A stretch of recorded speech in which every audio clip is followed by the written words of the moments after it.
Kathy asked for volunteers, I was standing there in the back saying, pick me, pick me, pick me.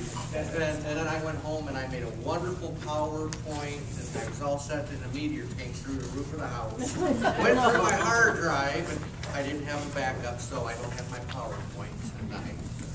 And if you believe either one of those things, anyway, we'd like to share some information with you about the endowment auction that we have in Ottawa County. Before I share anything about the endowment auction, how many people are familiar with the state endowment fund? Just see where we're at. Okay, so you folks know about the fund. For those of you, a couple of young people here, the state has a program where you can put money into the 4-H program, invested in the state level. The state then takes control of that money, and the interest from that money comes back to the county so that we can use that money to pay for things like scholarships or programs, or use it as we feel is necessary in the county. In Ottawa County, we have an endowment auction that raises a huge portion of the money that goes into that, and also helps us out with a few other programs that we have in the county. And the endowment auction is held in the fall.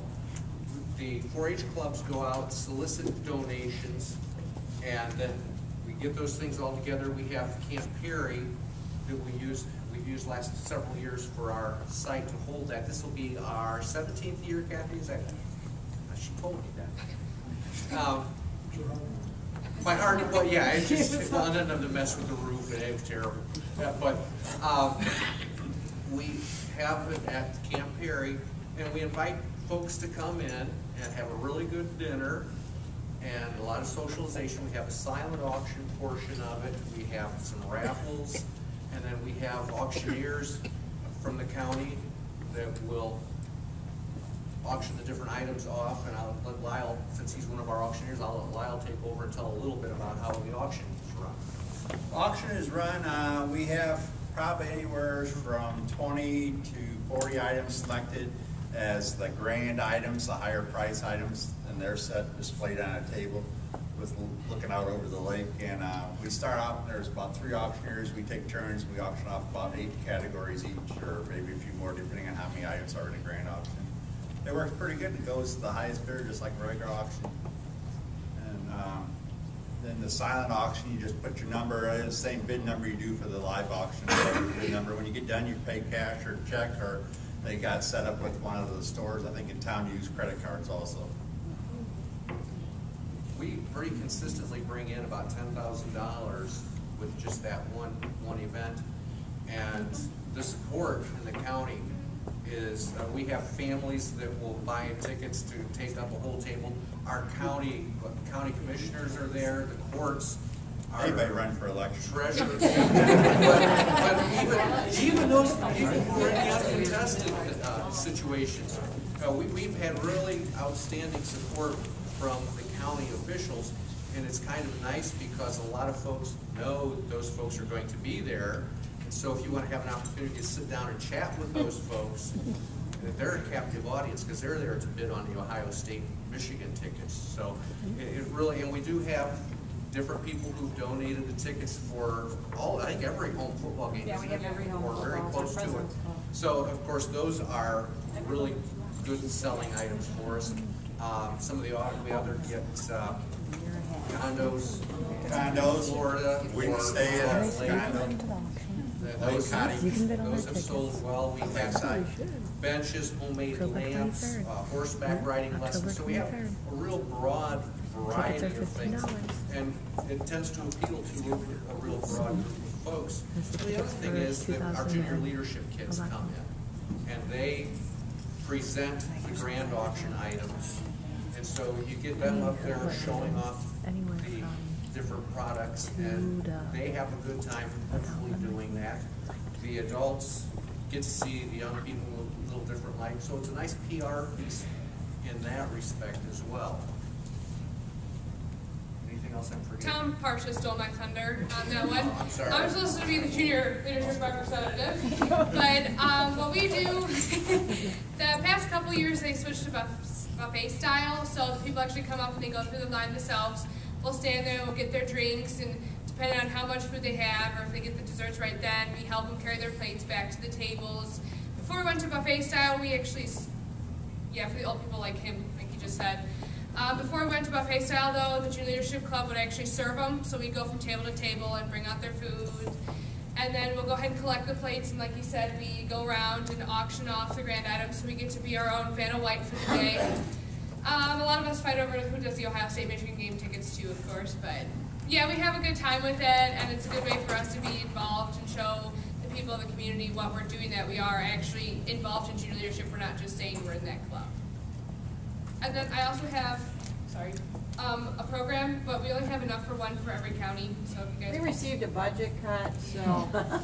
Yeah, so if someone from every county can raise their hand, We I'll can be more than email it happy to to give you. you one. Except for Richland, I think Richland already has one. Question? Maybe you already said and I missed it, but who secures your items? The extension.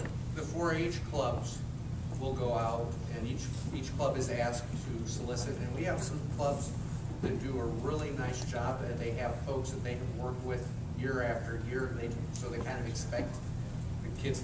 Let's say for example, my club, I'm president of it, and my advisor just contacted me to ask what to get. She went to Woodville to the little Amish store, and she bought a wooden chest for like $125 or so, and it's got some like labs and ducks engraved on it. So just little things like that, or Some clubs, dessert of the month, every month they'll come to your house and present you with the dessert cake or something like that.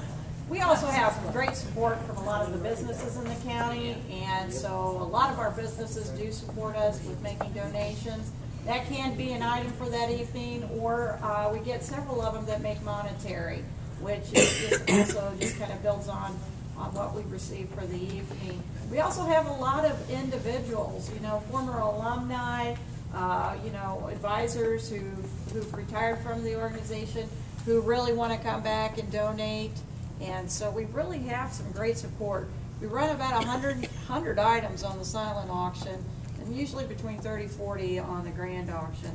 And so it's a good evening, and we do have a lot of fun. Our our MCs for the evening is our county juvenile court judge. He actually serves on the endowment committee, and the county auditor also. And those two ladies know how to work a crowd. So that's a part of it too, is just for that entertainment value and to really, really get those people bidding. And the ladies do a very nice job. How do you track it so you're not hitting the same businesses, but one 4-H club and someone else that you aren't?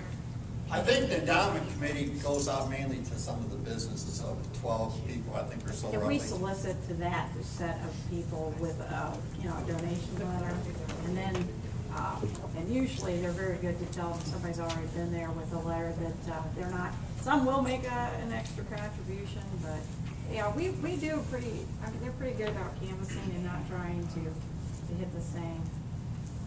I've been really surprised, even with the economy, that people are still willing to donate. Yeah, it is a good time. $15 for the ticket. We'd love to have some of you come. The 23rd of this month, 5 o'clock, the doors You open. might get to see the judge cheerlead. That's one of the threats she has done for several years now. I'm still waiting to see it. But it is a good time. And it brings in, we were talking at this table about how do you bring in those people who aren't typically involved in 4-H, the grandparents, the business people, the people who want to support you but don't have a direct connection. And this is one way that we have found has been really good.